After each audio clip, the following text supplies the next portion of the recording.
Hello, everybody, and welcome to the Energy Bus. I am Nikki Spears. I am the Chief Energy Officer of the Energy Bus for Schools Leadership Journey. And let me tell you, I am traveling around the country on my virtual energy bus, and I'm speaking to students and now even teachers who are staying positive during this time of uncertainty. And so I'm really excited because I have my first teacher online today. And I was emailed by her principal, Martha Passo.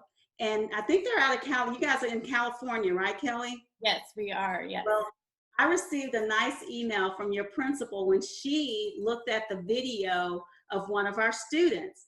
And she said, you have got to interview, you got to talk to one of my fabulous teachers, my fabulous fourth grade teachers.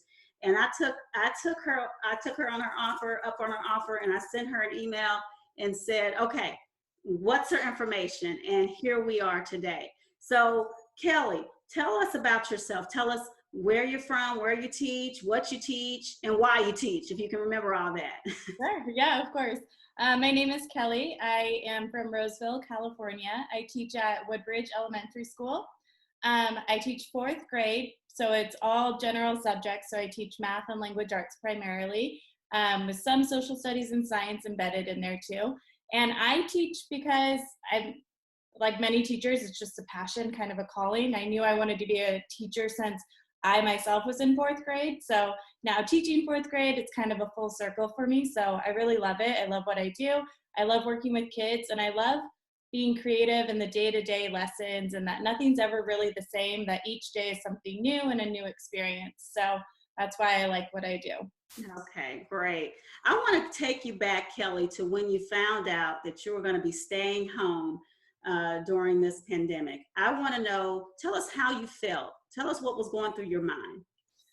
A lot of whys, a lot of pits in my stomach because of the uncertainty and unsure what was going to happen. And a lot of questions about how we would be able to best support our families and our students during a time of unknown and uncertainty. So it was really a lot of questions floating on in my head and what was going to happen and how it really was going to work out. So. Okay.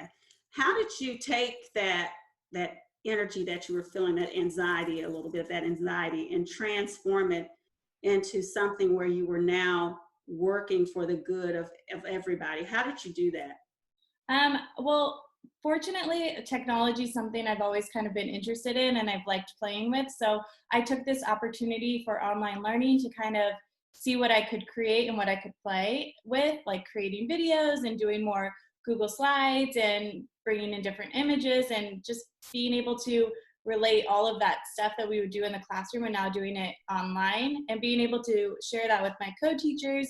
And I just put there was like a 2-week span between when we found out we wouldn't be back in the classroom and when we actually started teaching. So during that time, I just played on the internet. I learned new skills. I thought about what my students would be excited to see on their screens, and I really channeled all of my energy into creating things like that for them. Okay, so you've managed to turn this challenge into a great opportunity for yourself, right? I think so. Yeah, I've learned so much about teaching online and just like all the different opportunities and websites that there are available for teachers and students, and have already started kind of revamping my next year's learning and lessons and plans, and had the different ways I can incorporate technology and the things that the students have learned through all of this online learning. Like, how can I incorporate that into the classroom? So that's something I'm already starting to plan and look forward to. So merging kind of the two things, because this is something that they'll never forget at this point. They'll always have this online learning experience. So I think for the students, it would be best to just keep going with it, see how else we can embed it into our lessons. So it sounds like you're using this opportunity to get better, like the time that you have, at home, and the time that you have to explore different technology. You're going to come back into the classroom next year even better than you were before. Don't you agree? I think so, yeah. I think we're all coming back with a new set of tools that's going to make learning just a whole different experience and maybe for the better. So that's what I'm hoping. Okay. Well, before I let you go, is there anything else you would like to share with those educators out there who may still be having a little anxiety about the online learning experience and everything everything that's going on right now.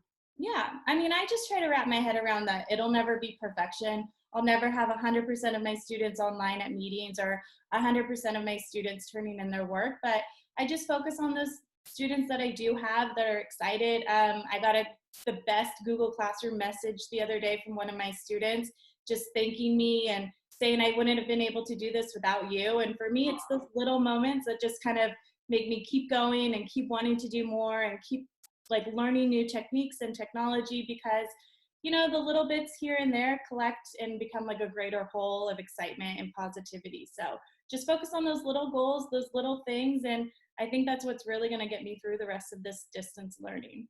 Oh, that's awesome. And that's what we encourage people to do too, is just focus on the small wins and Mhm. celebrate yourself often. Kelly, thank you so much for being here and sharing with us. We may even have you back, okay? After we get back to what our new normal is, we would love to see how you've integrated what you've learned, over this course of uncertainty, how you've integrated that into your classroom Yeah, I now. love So, that. Awesome. all Thank right. So you. thank you so much. Thank you.